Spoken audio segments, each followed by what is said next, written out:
He was once the richest man in America, a billionaire whose influence touched Hollywood, aviation, and politics. But his story isn't one of glamour. It's one of obsession, paranoia, and disturbing decline. This is the forgotten life of Howard Hughes. Howard Hughes was born in 1905 in Houston, Texas. From an early age, he inherited both genius and ambition. By his 20s, he was producing Hollywood blockbusters, rubbing shoulders with the stars of the Golden Age. But film was only the beginning. Hughes had his eyes on the skies. He invested millions into aviation, building faster, sleeker aircraft that broke world records. He became a national hero when he flew around the world in just 91 hours, shattering expectations of what was possible. By the 1940s, Hughes was more than just an entrepreneur. He was an empire. He controlled airlines, weapon contracts, and factories. His wealth was so vast he could sway politics. During World War II, he poured fortunes into military projects, like the infamous Spruce Goose, the largest plane ever built. But behind his innovation was a man consumed by obsession. Every deal, every contract had to go his way, no matter the cost.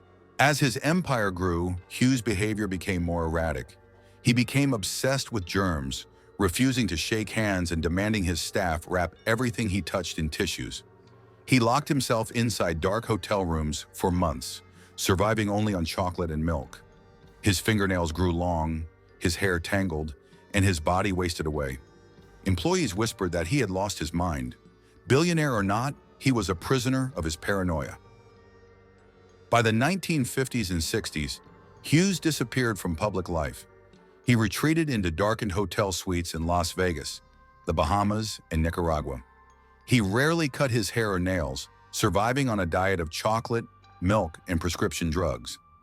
Employees described him as a ghostly figure, gaunt, unshaven, and surrounded by boxes of tissues stacked like walls. Despite his crumbling health, Hughes still controlled his empire through handwritten memos. He issued bizarre orders, like movies to be screened for him on repeat for weeks, or insisting on buying entire casinos just to maintain his privacy. His paranoia became legendary. He believed spies followed him everywhere, and that only complete isolation could keep him safe. By the 1970s, Howard Hughes was a prisoner of his own mind. He lived in near-total darkness, rarely seen even by his closest aides. His once brilliant mind was clouded by drug addiction, especially painkillers and tranquilizers. Though he still commanded a fortune worth billions in today's money, Hughes himself was wasting away. On April 5, 1976, Howard Hughes died on a private jet en route to Houston. When doctors examined his body, they found a frail man, 90 pounds in weight, his hair matted, fingernails grotesquely long. His death certificate listed kidney failure, but to the world it was clear. Hughes had been consumed by his own obsessions. In the aftermath, his empire crumbled. Bitter legal battles over his estate dragged on for years. The companies he built were sold off or dismantled. The name once synonymous with wealth and power slowly faded into history. But what makes Howard Hughes' story truly disturbing is not just how he lived, but how he was remembered, or rather, how he wasn't. After his death in 1976, Hughes' body was in such a wasted state that authorities needed fingerprints to confirm it was really him.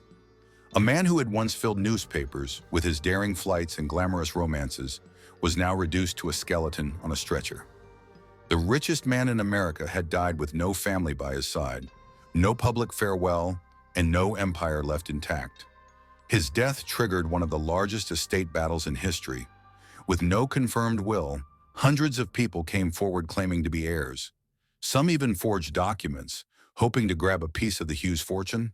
Entire courtrooms were filled with would-be relatives, ex-employees, and opportunists who swore they had a connection to him.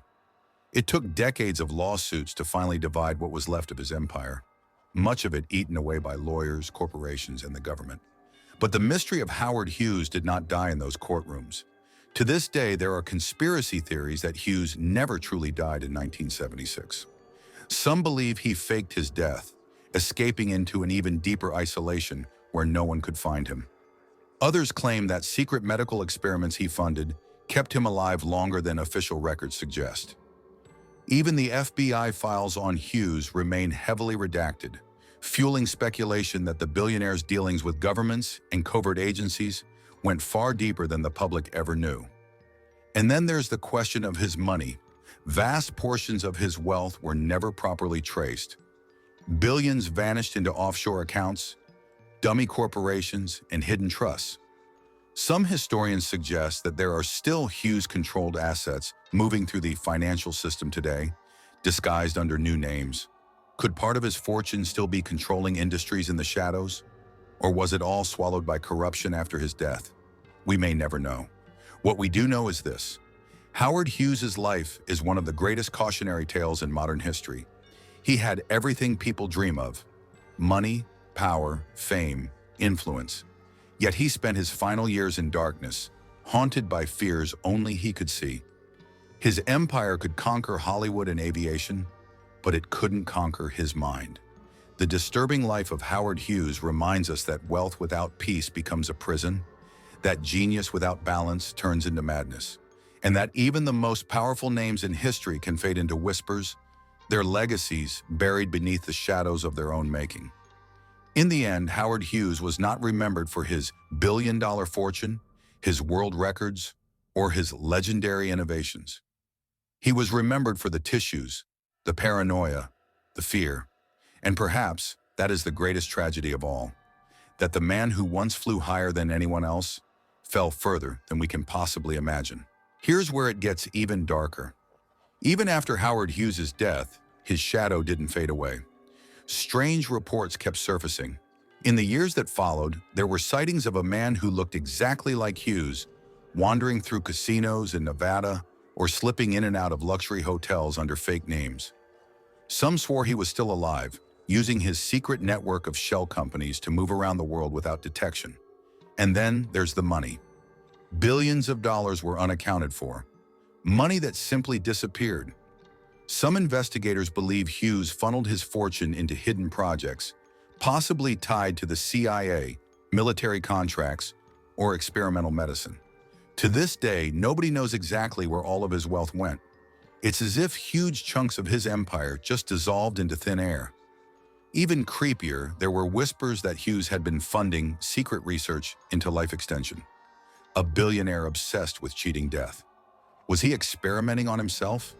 Did he actually manage to push the boundaries of human life further than we realize? Or was he simply a prisoner of his own paranoia, throwing money at fantasies while his body gave out? The truth is, we may never know. Howard Hughes remains one of the most mysterious figures in modern history. A man who had it all, but ended up with nothing but shadows. His story is a chilling reminder. Money and power can build an empire, but they can't protect you from yourself. And maybe, just maybe, somewhere out there, parts of Hughes's legacy, or even his hidden fortune, are still moving in the background, shaping the world in ways we'll never fully understand. If you made it this far into the video, drop the word aviator in the comments so I know you're one of the real ones who stuck around to the end.